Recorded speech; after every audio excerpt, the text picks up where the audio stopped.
बिस्मिल्लाहिर्रहमानिर्रहीम। अस्सलाम वालेकुम प्यारे दोस्तों, उम्मीद है कि आप लोग सब अल्लाह पाक के फजल व करम से खैरियत से होंगे। मेरा नाम है आदिल अब्बास और आप देख रहे हैं एडी इलेक्ट्रिक यूट्यूब चैनल। प्यारे दोस्तों, आज की वीडियो में हम डिस्कस करेंगे इस टॉपिक के बारे में कि बटन ऑफ़ होने के बावजूद भी हमारी लाइटों और पंखों के अंदर करंट आता है।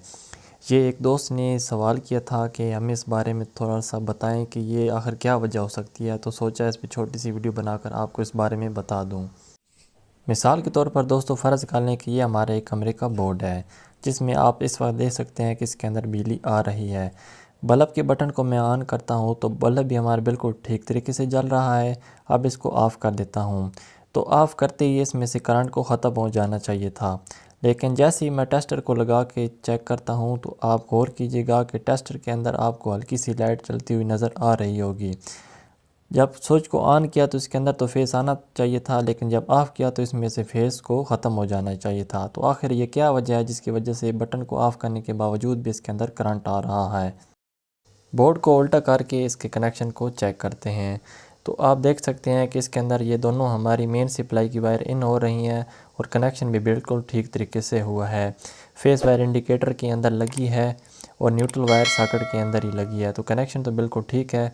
फेस वायर में हमारा करंट नहीं आ रहा और जब मैं चेक करता हूँ न्यूट्रल की जगह तो यहाँ पे हमारा करंट इसके अंदर शो हो रहा है। तो मतलब कि इस वक्त हमारा जो फेस है वो उल्टा हो गया है। मतलब कि हमारा जो करंट रेड वायर के अंदर आना चाहिए था वो रेड वायर में नहीं आ रहा, बल्कि वो ब्लैक वायर के अंदर आ रहा है। तो अब हमने इसकी मेन सप्लाई को सीधा करना है ताकि हमारा जो करंट है वो इस न्यूट्रल वायर के अंदर ना आए बल्कि रेड वायर के अंदर आए। तो इसके लिए हमको वहाँ जाना पड़ेगा जहाँ पे हमारे घर का मेन स्विच या ब्रेकर लगा होता है। तो ये मेन ब्रेकर है जिसमें आप देख सकते हैं कि इसके इन पॉइंट पे दो वायर लगी हुई हैं, रेड और ब्लैक वायर। तो रेड वायर पे टेस्टर लगाते हैं तो यहाँ पे हमारी सप्लाई आप देख सकते हैं कि रेड के अंदर हमारा करंट आ रहा है और जो हमारे आउटपुट पॉइंट हैं वहाँ पे हमारे रेड की जगह पे ब्लैक वायर लगी हुई है। तो यहाँ ब्लैक वायर की जगह पे हमारी रेड वायर होनी चाहिए थी। तो इसी वजह से हमारा जो करंट है वो बटन को ऑफ़ करने के बावजूद भी हमारी लाइटों और पंखों के अंदर आ रहा था।